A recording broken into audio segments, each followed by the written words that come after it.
Today, as you know, Mr. President, is the 90th day of the Alaska State Legislature, and by law, it should be our last day.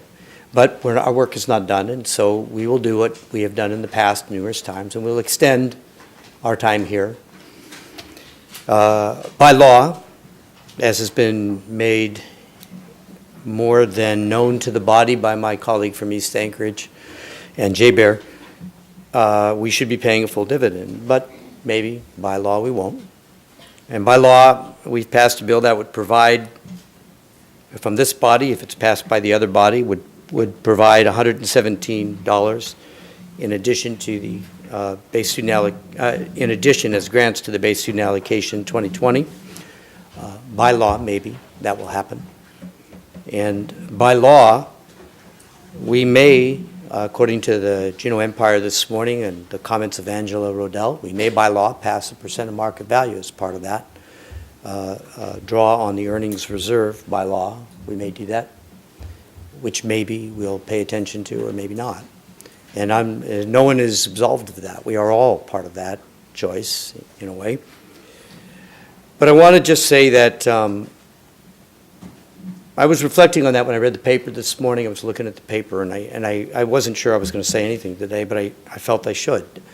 I think we should reflect on the surest way by law that we can ensure that we don't deplete our earnings reserve, and we don't deplete our savings, and we don't deplete our goodwill. And in a way, I believe that the way we do that is something I've mentioned before, which is we identify other revenue sources. Because if by law we find that we are going to violate the POMV limits that we may or may not enact this year, next year, or the year after that, it will become easier and easier and easier for us to not pay attention to the laws we write. And when I came here 2 years ago, I didn't, well, it's actually not been 2 years yet. It's January of last year. My very first speech to this body was about trust and law, and that if we don't trust each other, we don't have law, because it's really paper that comes from our ability to relate to each other and to work with each other and to create things that we believe in and then we support. And I'm conflicted today on the 90th day. And I know that we're planning to be here longer, but I'm conflicted because I am afraid we are starting to pass laws that we might not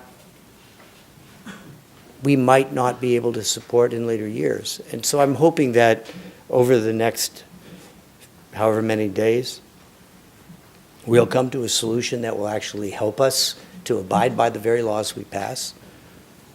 And I'm hoping that if we don't do it in the next few days, that maybe we'll do it over the next 2 years, that we'll find that way to create a stable set of revenue. Perhaps it might include, on one hand, a higher oil and gas tax, but it might also include a stable one that we don't mess with for years and years and years to come. Maybe it might include an income tax, maybe not. Maybe a stronger limit on spending, maybe not. I don't know what it's going to entail, and I'm not sure. But I think that that's something I hope that we all consider over the next weeks that we're here and over the next few years that we're here. There is a way to do this, and we have to figure out what that way is so that we're not arguing over how we did or didn't abide by the law, but that we together build this budget and this revenue stream and this vision of Alaska that I think we all hold collectively. I'm not sure how we get there, but I hope we do.